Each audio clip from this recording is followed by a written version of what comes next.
The rain had been falling for 6 hours, a relentless, percussive drumming against the panoramic windows of the Northwood Regional Medical Center Emergency Department. It was 2:17 a.m. Inside, under the sterile, unwavering hum of fluorescent lights, Elias Vance pushed a gray mop bucket, its single squeaky wheel a familiar counterpoint to the symphony of crisis. The floor, a beige linoleum scarred with the day's traffic, gleamed wetly in his wake, reflecting the frantic ballet of nurses and residents. He was a ghost in this machine, a necessary but unseen function, like the ventilation system or the automatic doors. His movements were slow, deliberate, economical. In 5 years, he had perfected the art of invisibility. His uniform, a drab gray shirt and matching pants, was a size too large, designed to blur his form, to render him forgettable.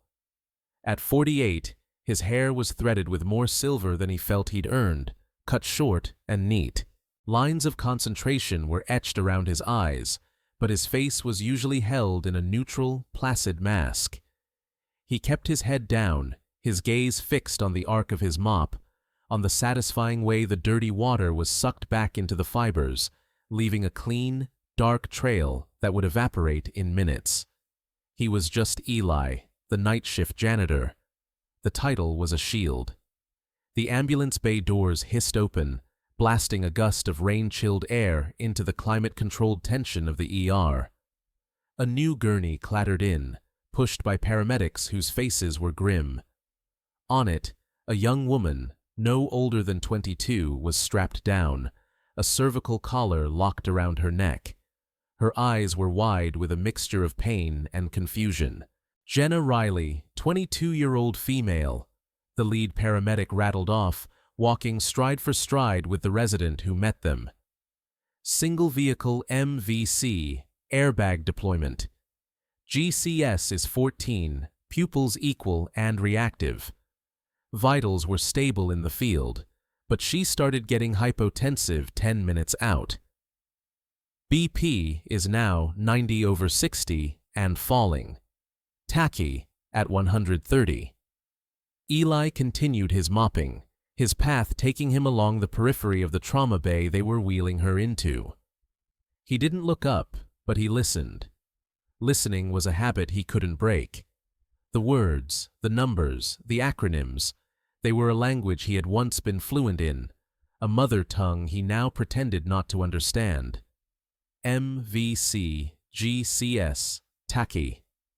They were ghosts of a former life. He could feel the energy in the room shift, coalescing around the new patient. A new gravity well had formed.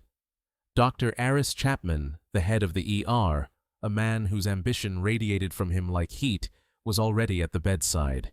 "Get me a full trauma panel, type and cross, portable chest and pelvis X-ray. Get the fast scanner in here now." Chapman's voice was a sharp, commanding bark that cut through the low hum of the department. Eli squeezed his mop, the mechanism groaning in protest. From the corner of his eye, he saw them hook the young woman up to the monitor. The rhythmic beeping began, fast and urgent. He glanced at the screen, a flicker of a habit he fought daily. The green line jagged across the monitor, a frantic digital pulse. Tachycardia, just as the paramedic said. But there was something else. A subtle dip and slur in the QRS complex, a slight widening that preceded the T wave. It was almost imperceptible, a tiny stutter in the rhythm. A whisper. The nurses were too busy starting IVs and drawing blood to notice. Chapman was focused on the fast scan, looking for fluid in the abdomen. They were all looking for the bleed. It was the obvious answer. The textbook answer. He forced his eyes away, back to the floor. "Not your patient. Not your problem," the mantra began. It was the same one he'd repeated for 1,825 nights. 5 years. A lifetime. He pushed his cart towards the supply closet, the squeaky wheel a nagging, persistent complaint. He was just a janitor. His job was to erase the traces of pain, the blood, the grime, the discarded wrappers from grieving families. He was not here to diagnose it. He was here to be invisible. He had built this life, this small, quiet fortress of anonymity, brick by brick, and he would not be the one to tear it down. His phone vibrated in his pocket, a silent, insistent buzz. He glanced around. The focus of the room was on Trauma Bay 2. He slipped into the janitorial closet, the door clicking softly shut behind him, plunging him into the cramped, chemical-scented darkness. The glowing screen of his phone was the only light. The caller ID read, "Mrs. Gable." His heart seized, a familiar paternal panic. It was 2:28 a.m. He answered, his voice instantly changing, shedding the janitor's weary monotone and becoming something else entirely. Soft, warm, urgent. "Clara, is everything okay? Is Maya—" "She's fine, Eli. She's fine." The elderly woman's voice crackled through the speaker, calm and reassuring. "I'm sorry to call so late. She just had another bad dream. She asked for you." Relief washed over him, so potent it made his knees feel weak. He leaned his head against a shelf of industrial-strength cleaners. "The same one?"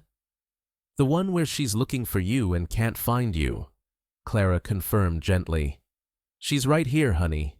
Do you want to talk to her?" A small, sleepy voice came on the line, thick with tears. "Daddy." "I'm right here, sweet pea," Eli whispered, his eyes closed. In this tiny, dark closet, surrounded by the smell of bleach, he was home. "I'm right here.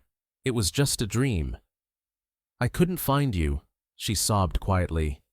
"You were gone." "Never," he said, the word an ironclad vow. "I'm at work, just like always, and I'll be home before the sun comes up to make you pancakes, the ones with the chocolate chips. Deal?" There was a sniffle. "The smiley face ones?" He smiled in the darkness. "The smiley face ones, of course.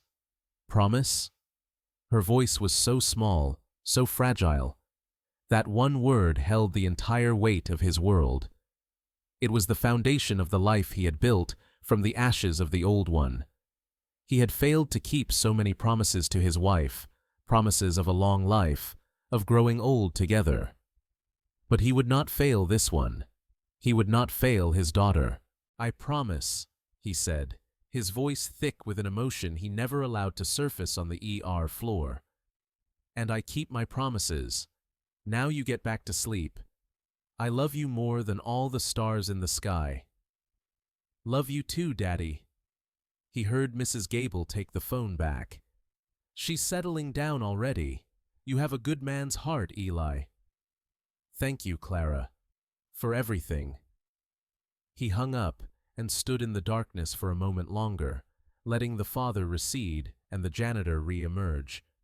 He smoothed down his uniform, took a deep breath that tasted of ammonia and dust, and pushed the door open, stepping back into the fluorescent glare. Back on the floor, the tension around Trauma Bay 2 had escalated. Jenna Riley's blood pressure was now 85/50. "Doctor." Chapman's face was a mask of controlled frustration. "The FAST is negative. Chest X-ray is clear. Where the hell is this bleed?" he demanded of the room at large. "She's not responding to the fluid bolus. Let's start her on a pressor. And book the OR for an X-lap. There's got to be a retroperitoneal bleed the scan isn't picking up." Eli felt a cold dread snake up his spine. An exploratory laparotomy.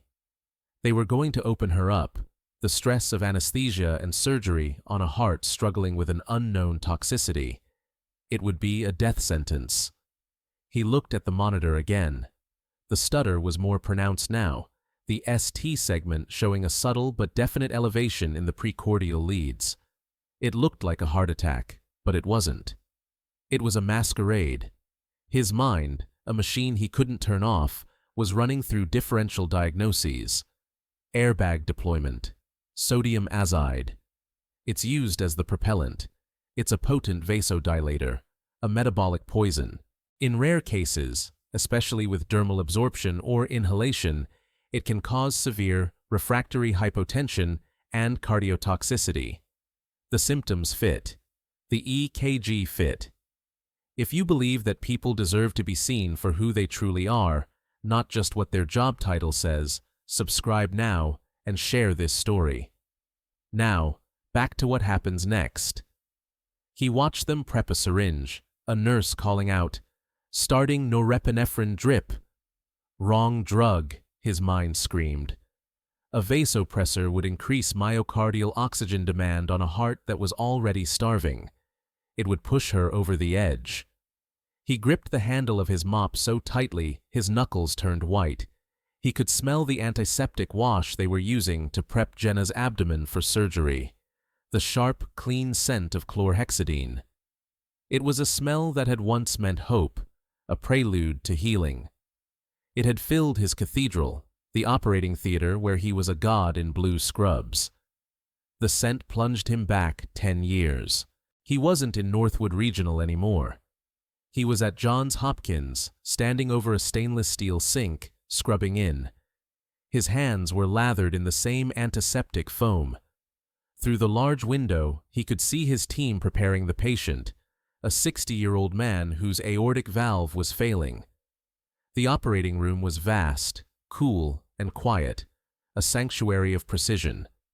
The array of instruments on the tray gleamed under the powerful lights. His instruments, his team.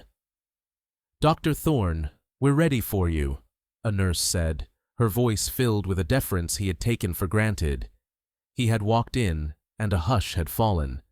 He was Elias Thorne, the man who could mend a broken heart with a needle and thread. His hands, then, had been his gift. They were impossibly steady, capable of sutures so fine they were barely visible to the naked eye. He had held a human heart in his palm, felt its desperate flutter, and willed it back to a steady rhythm. In that room, he was not just a man. He was a force against chaos, a bastion against death. He had published 57 papers in peer-reviewed journals. He had a surgical technique named after him. He had believed, with the arrogance of the truly gifted, that there was no problem he couldn't solve, no enemy he couldn't conquer with knowledge and a steady hand. A crash from the hallway snapped him back to the present, a dropped bedpan. The metallic clang echoed in the corridor. He was Eli Vance, and his hands were calloused from wringing out a mop, not from holding a life. The memory left an acrid taste in his mouth, the ghost of a confidence he could no longer claim. He saw them then, through the glass of the waiting room door. An older couple, huddled together on a worn vinyl couch. The woman was clutching a tissue, her shoulders shaking. The man had his arm around her, his own face a mask of pale, hollowed-out fear. Jenna's parents. He recognized the look in their eyes. It was a reflection of a horror he knew intimately. The scene dissolved, and he was no longer in the ER corridor. He was in a different hospital room, 5 years and 1,000 miles away. The lighting was softer, the room private, but the fear was the same, magnified 1,000 times because it was his own. He was sitting in a chair beside a bed, holding his wife's hand. Lena. Her hand was so frail, so cool. The relentless beeping of the IV pump, a machine he had once seen as an ally, was now a torturous metronome counting down the seconds of their life together.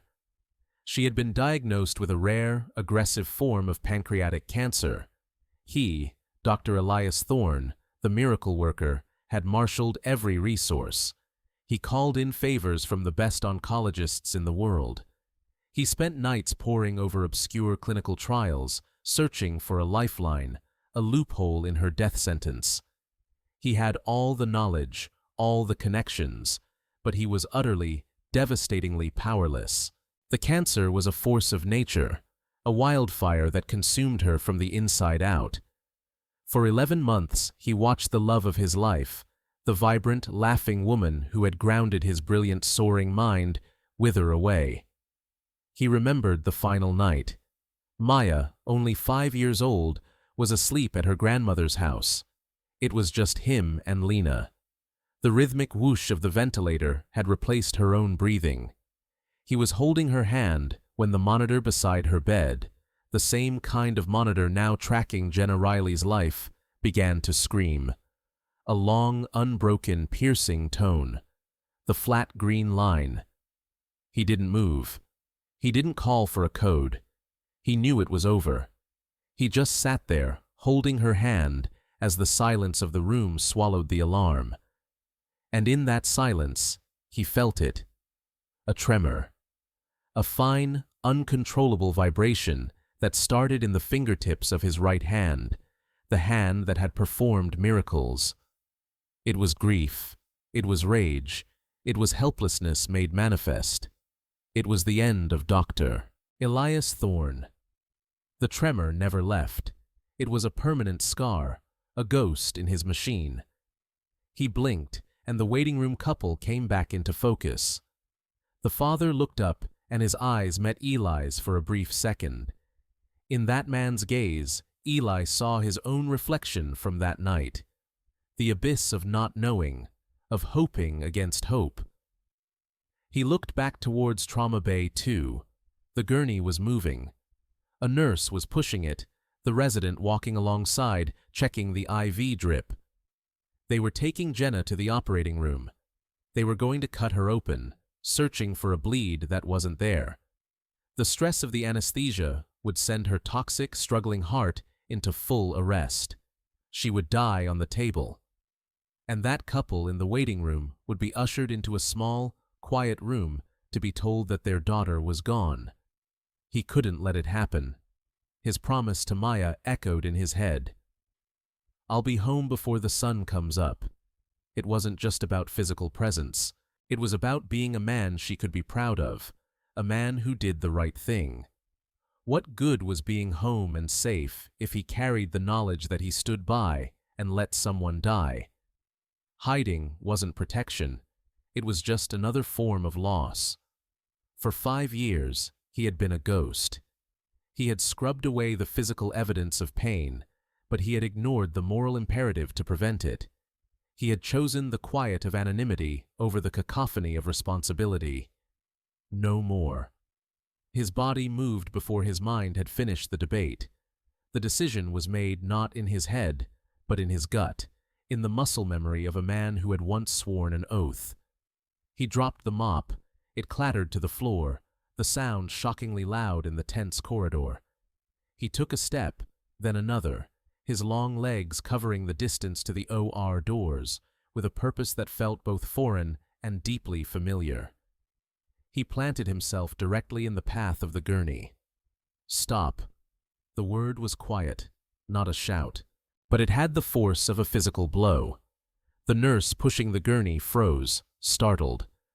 Dr. Chapman, who was walking just ahead, turned around, his face a thundercloud of annoyance. "What in God's name do you think you're doing? Get out of the way!"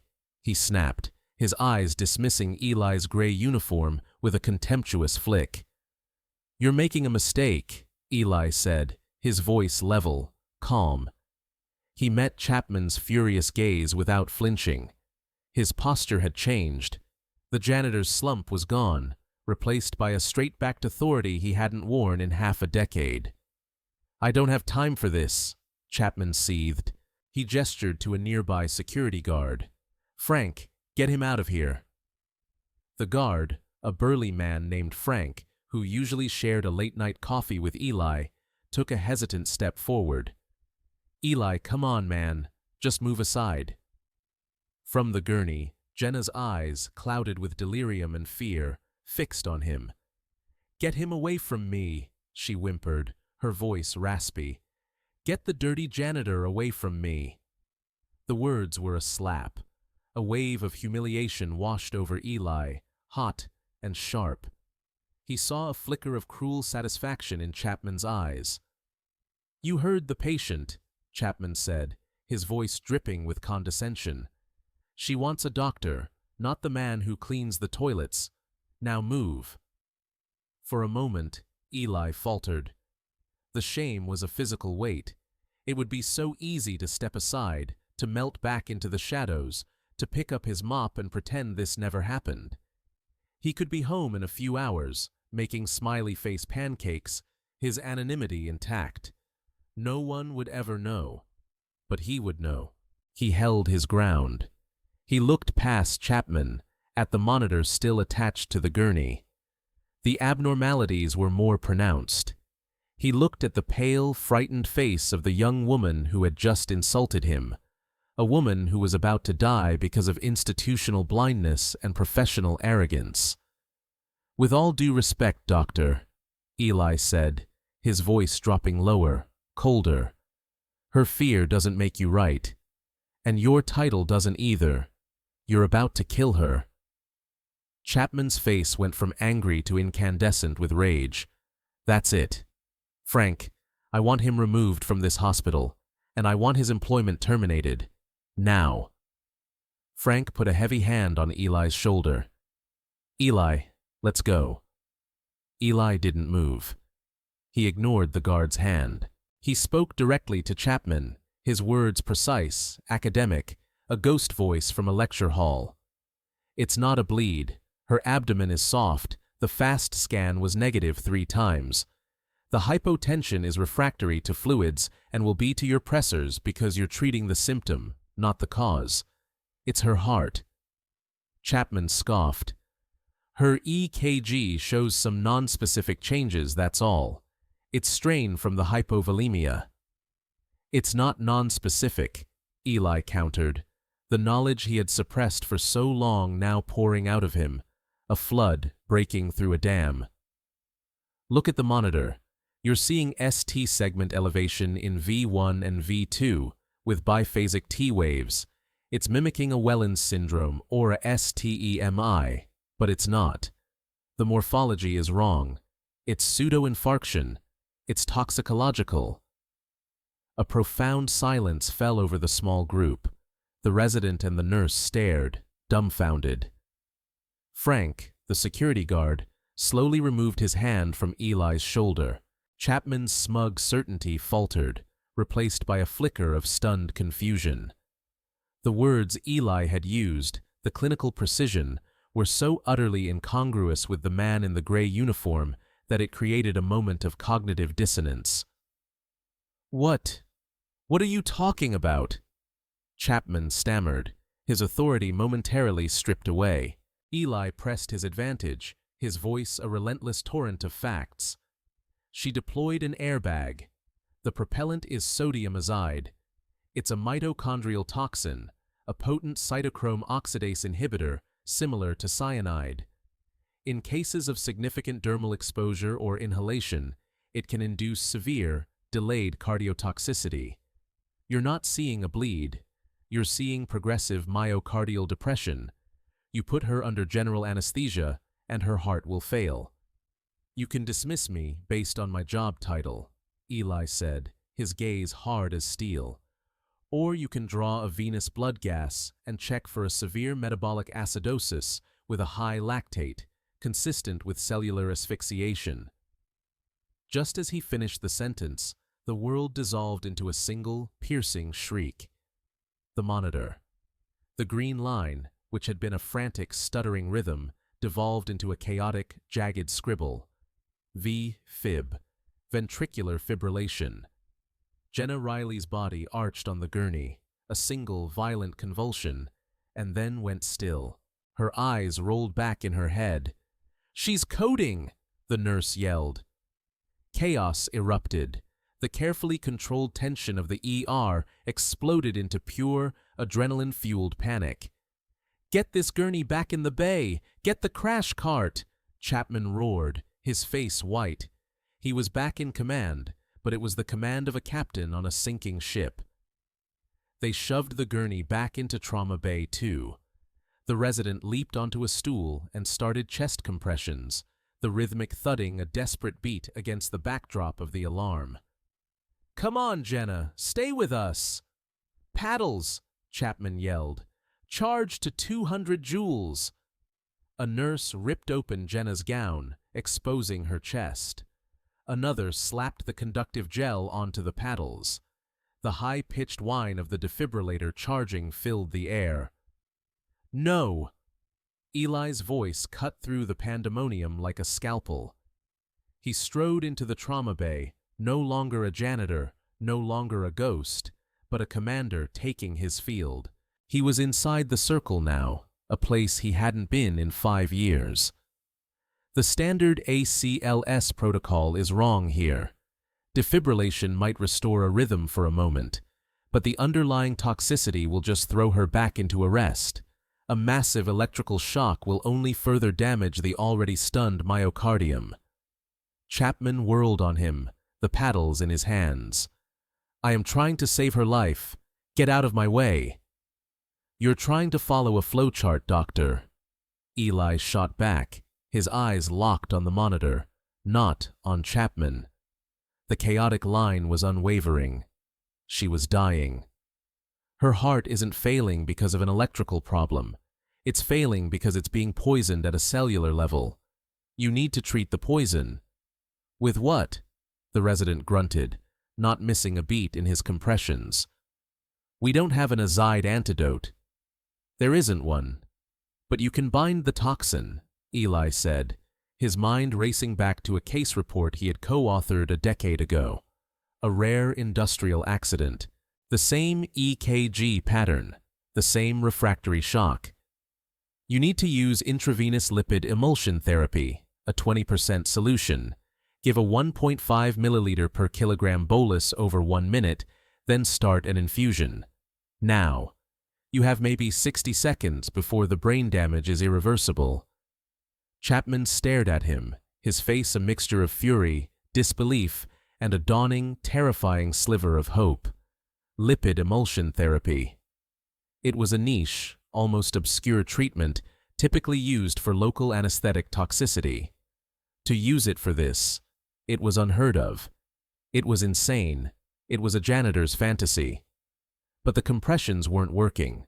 The monitor was unchanged, and the man in the gray uniform spoke with an unnerving, absolute certainty.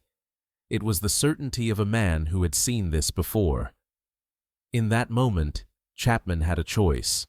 Trust his protocol, which was failing, or trust the madman in the janitor's uniform, who seemed to know more than he did. "Why would that work?" Chapman demanded. "A final test. It creates a lipid sink," Eli explained without hesitation, his voice a calm island in the storm. "The lipid molecules in the emulsion bind with the lipophilic azide compound in the bloodstream, effectively pulling it out of the cardiac tissue and rendering it inert. It buys the heart time to recover. It's her only chance." The resident was starting to flag. "I can't keep this up forever, Doc." Chapman looked from the dying girl on the table to the strange, intense man in front of him. He made the decision. "Get me the lipid emulsion," he bellowed to a pharmacist who was hovering by the door. "The 20% solution, now! Run!" The pharmacist's eyes went wide, but he didn't question it. He sprinted towards the pharmacy dispensary. The seconds stretched into an eternity. The resident was replaced by another, the compressions continuing their brutal, steady rhythm. The pharmacist returned, breathless, holding a milky white bag of fluid. "Here. Hang it and run it wide open," Chapman ordered the nurse, who scrambled to spike the bag and connect it to Jenna's IV line. They all watched as the white fluid began to flow into the young woman's vein. For 10 seconds, nothing happened. The compressions continued. The monitor still shrieked its chaotic static. Eli stood perfectly still, his eyes fixed on the screen, his hands clenched into fists at his sides. This was it. The theory, the case report, the moment of truth.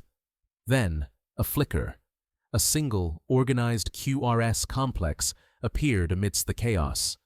Then another.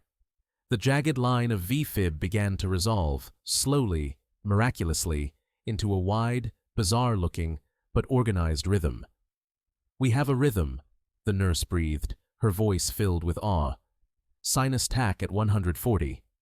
"Stop compressions," Eli said, his voice quiet. The resident stopped. They all held their breath. The rhythm held. It was fast. It was ugly, but it was a heartbeat.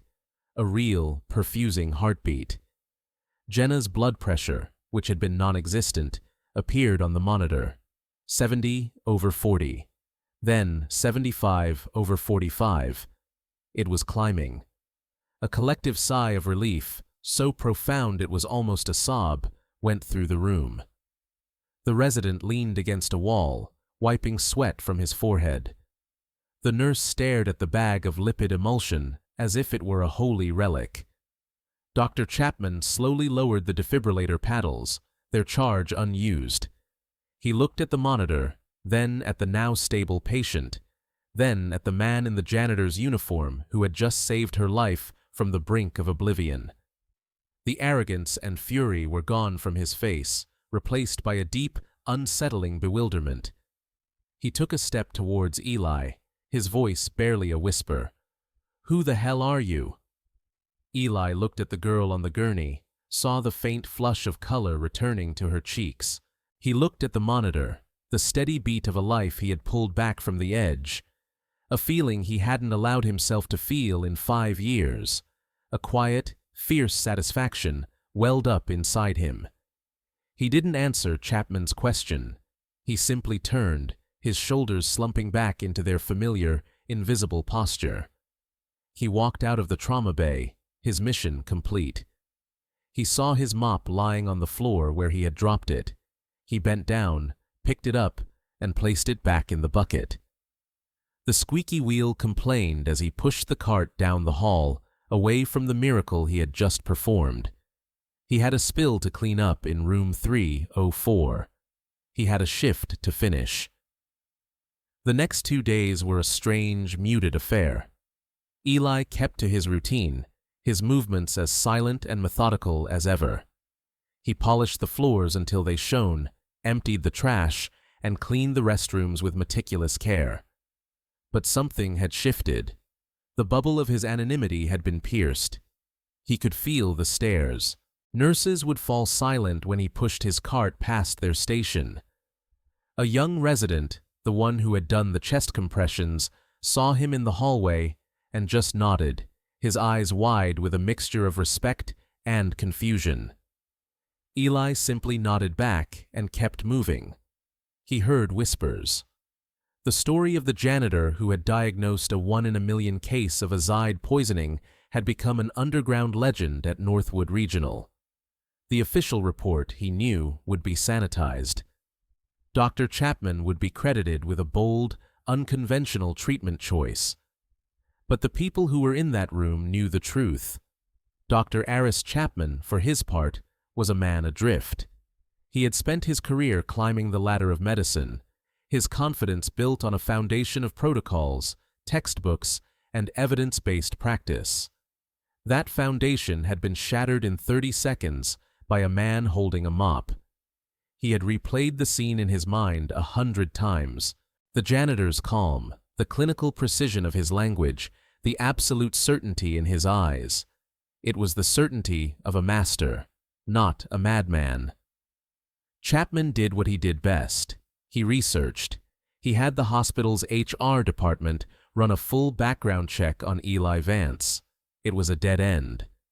The name came with a social security number that had only existed for 5 years. Before that, a ghost.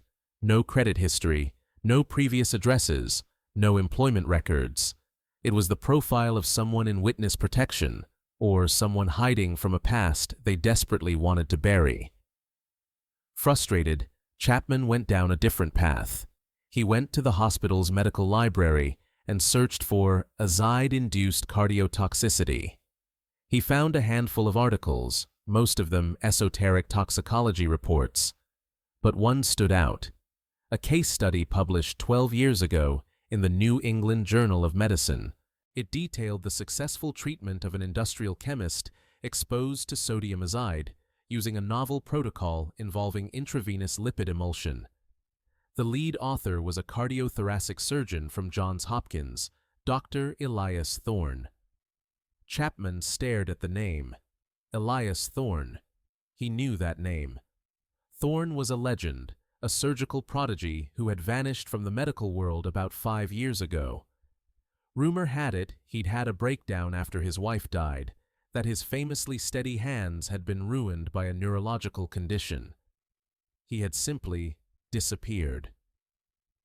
Chapman pulled up an old photo of Dr. Thorne from a university press release. The man in the photo was younger, his hair darker, his face unlined and confident, wearing the proud white coat of a world-class surgeon. But the eyes, they were the same intense analytical gaze that had met his across a dying patient. Chapman felt a chill run down his spine. It was him. Dr. Elias Thorne was mopping his floors. 2 nights later, another crisis.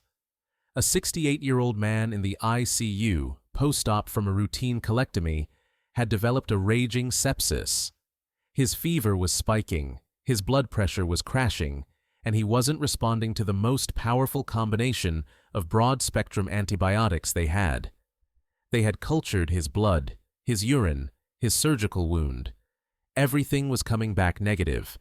The man was dying, and they didn't know why. Chapman, stewing in the ICU, felt a sense of helpless frustration he hadn't experienced in years. He was throwing the whole book at this patient, and nothing was working. He thought of Eli. It was a ludicrous idea, to seek out a janitor for a consult. It was an admission of failure, an affront to his pride. But then he thought of Jenna Riley, who was now sitting up in her room, talking to her parents, alive because of that same janitor. He left the ICU. He knew Eli's nightly route. He found him on the 3rd floor, methodically cleaning a men's restroom. The air smelled of bleach and disinfectant. "Eli," Chapman said, his voice awkward. Eli didn't look up from the sink he was scrubbing. "Doctor?" Chapman hesitated, feeling the absurdity of the situation. "I have a case. ICU, post-op colectomy, sepsis of unknown origin, unresponsive to meropenem and vancomycin. All cultures are negative. He's circling the drain." Eli stopped scrubbing. He turned the water off. The silence was heavy. He still didn't look at Chapman. He just stared at his own reflection in the mirror, the man in the gray uniform. "Did you do a fungal culture?" Eli asked, his voice quiet, flat. Chapman was taken aback. "Fungal? His white count is through the roof. It's a bacterial picture. Immunocompromised host, post-op, broad-spectrum antibiotics wiping out his normal flora. It's a perfect setup for a disseminated candidemia," Eli said, his voice still a monotone, as if he were reciting a grocery list. "And standard blood cultures have a low sensitivity for it. You need a specific fungal culture, or better yet, a T2 Candida panel if you have it. It can give you an answer in hours instead of days." He turned and looked at Chapman then, his eyes weary. "Check his retinas for cotton wool spots. It's a late-stage sign. And ask the family if he had any recent dental work. Sometimes that's the source." Chapman stood there, stunned once again by the effortless encyclopedic knowledge. T2 Candida, retinal spots, dental work. They were dots he hadn't even thought to connect. "Thank you," Chapman said, the words feeling inadequate. Eli just nodded, picked up his sponge, and went back to scrubbing the sink. Chapman rushed back to the ICU and ordered the tests. The T2 Candida panel came back positive for Candida auris, a rare, multi-drug-resistant yeast. They started him on the appropriate antifungal, and within 12 hours, his fever broke. Eli had done it again. That night, Chapman waited. He found Eli at 3 a.m. in the deserted hospital cafeteria, sitting alone at a table with a cup of coffee, staring out the window. Chapman sat down opposite him, his own coffee untouched. "I know who you are," Chapman said quietly. Eli didn't react. He just continued to stare out the window at the rain-slicked parking lot. "I'm the night shift janitor," he said, his voice devoid of emotion. "You're Dr. Elias Thorne," Chapman pressed gently. "You published on azide toxicity in the NEJM in 2012. You pioneered the Thorne flap for mitral valve repair. You were at the top of your field. Then you disappeared." Eli finally turned to look at him. There was no anger in his eyes, just a profound, bone-deep weariness. "That man is gone." "No, he's not," Chapman insisted. "He's in this hospital, cleaning floors. He's saved 2 lives in the last 3 days.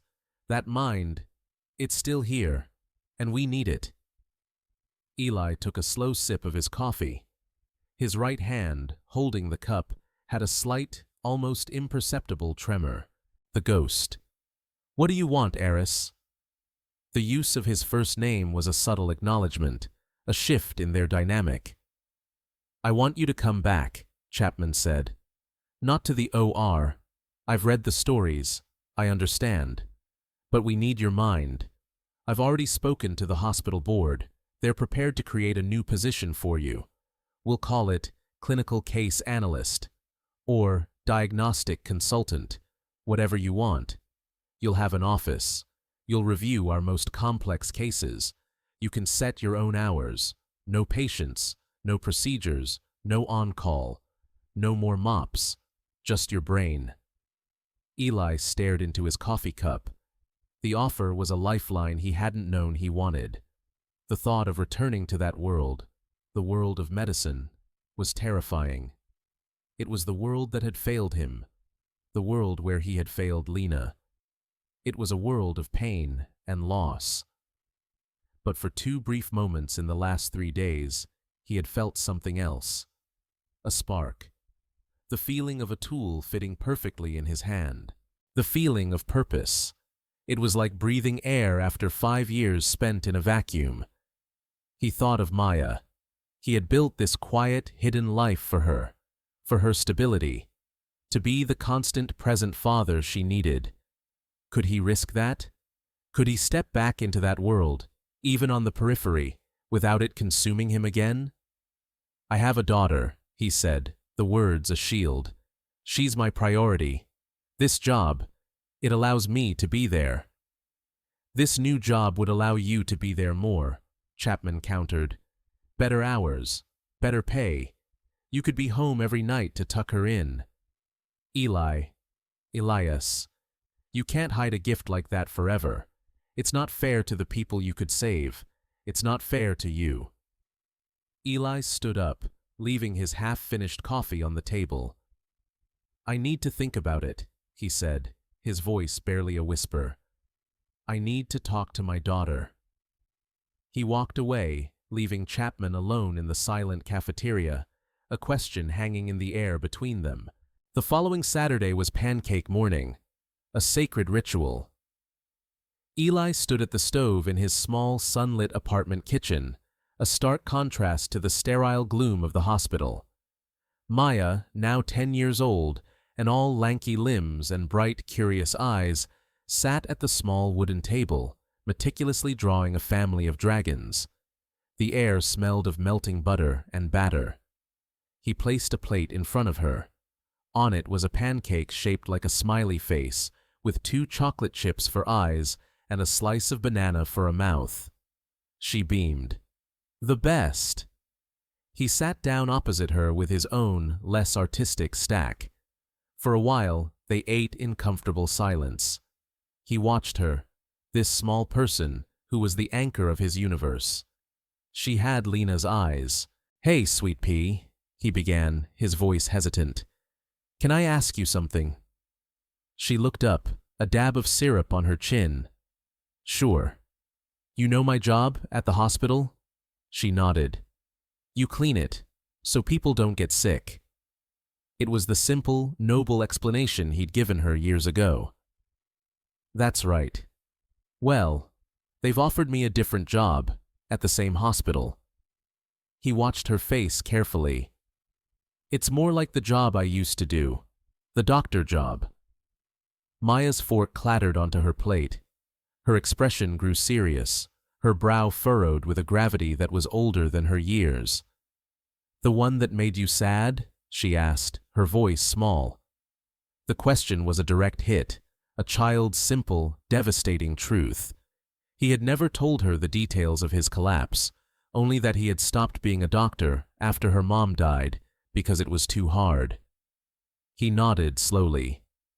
Yes, that one. He expected fear, or a plea for him not to change anything. He had braced himself for it. But she surprised him. "But you saved that lady," she said, her tone matter-of-fact. "Mrs. Gable heard it from her friend who's a nurse. She said you were like a superhero. You knew a secret, and it saved her." He was speechless. He didn't know the story had traveled that far. Maya leaned forward, her expression earnest. "Is that what the new job is?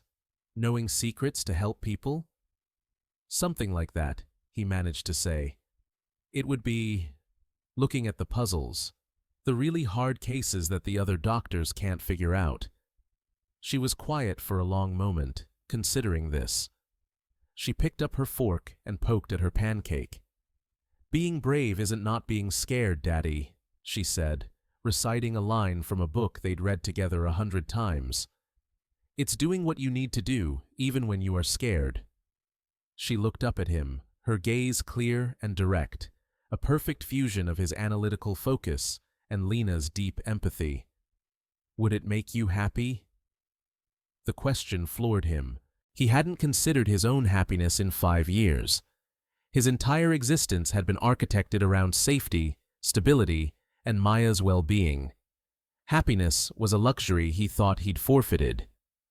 I don't know," he answered honestly. "It felt right to help." "Then you should do it," she said with the simple finality of a child. "That's what you're supposed to do. It's like your superpower. You can't just hide it." He looked at his daughter, this wise old soul in a 10-year-old's body, and felt a profound sense of release. She had given him the permission he couldn't give himself. She didn't need him to be a ghost to feel safe. She needed him to be whole. He reached across the table and wiped the syrup from her chin. "Okay, sweet pea," he said, a real smile, the first in a long time reaching his eyes. "Okay." The next Monday, Eli Vance walked out of the hospital for the last time. An hour later, Elias Thorne walked in. He wore simple gray slacks and a blue button-down shirt, no white coat, no uniform. He carried a worn leather satchel instead of a mop bucket. He went to HR, signed a stack of papers, and received a new ID badge. It read, "Elias Thorne, Clinical Diagnostic Analyst." Chapman showed him to his new office. It was small, tucked away in a quiet administrative corridor on the 4th floor. It had a desk, a computer, a phone, and a window that overlooked a small courtyard. On the desk was a single file. "Your first case," Chapman said with a small smile. "Welcome back, Doctor." The first few weeks were an adjustment. He felt like a man learning to walk again after a long illness. He spent his days in the quiet of his office, poring over electronic charts, his mind, so long starved of complex problems, devouring the data. He would walk the floors, not as a phantom, but as a quiet observer, listening at nurses' stations, glancing at monitors, his presence a source of curiosity that slowly morphed into respect. He started a weekly meeting, which the residents nicknamed the Thorne Rounds. They would bring him their most baffling cases, their zebras. He would sit at the head of a conference table, listen patiently, and then, with a few quiet, insightful questions, he would unravel the knot. He taught them to look beyond the obvious, to listen to the patient's story, to find the detail everyone else had missed. The tremor in his right hand was still there, a constant companion, especially when he held his coffee cup. But it no longer felt like a mark of failure. It was just a part of him, a scar from a battle he had survived. One afternoon, there was a soft knock on his office door. He looked up from a complex chart. It was Jenna Riley, the young woman whose life he had saved. She stood in the doorway with her parents, looking healthy, vibrant, her face full of a nervous energy. "Dr. Thorne?" she asked, her voice hesitant. "Eli is fine," he said, standing up. "Please come in." She stepped inside, twisting the strap of her purse. We wanted to find you, to thank you, and I wanted to apologize for what I said. In the ER, I was so scared and You don't need to apologize," he interrupted gently. "You were sick. The only thing that matters is that you're okay now." Her eyes filled with tears. "My doctor, Dr. Chapman, he told us everything. What you did. Who you are. He said I'm alive because of you."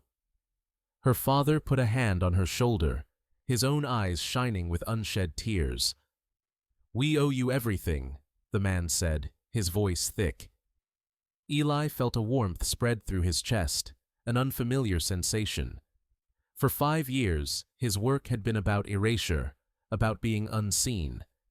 This gratitude, this tangible evidence of a life restored, was the opposite. It was about connection. "I'm just glad I was in the right place at the right time," he said simply. There was nothing more to say. The thanks was in her being there, alive and whole. The impact of his presence rippled through the hospital. Dr. Chapman, now Eli's staunchest ally, leveraged the 2 dramatic saves to push for systemic change. He went before the hospital's executive board. "For years, we've focused on protocols and algorithms," Chapman argued, his voice passionate. "We've built a system that is efficient, but can sometimes be blind. It filters out the nuance, the human element. We had one of the finest diagnostic minds in the country working in our own hallways, and we couldn't see him because he was wearing the wrong uniform. The result was the Thorne Protocol, a new hospital-wide policy. For any patient in the ICU or ER who was not responding to standard treatment after 24 hours, or for any case where the diagnosis was uncertain, a mandatory review by the clinical diagnostic analyst was required. The results were staggering. In the first year, Northwood Regional's rate of diagnostic error dropped by nearly 30%. The average length of stay for complex cases decreased.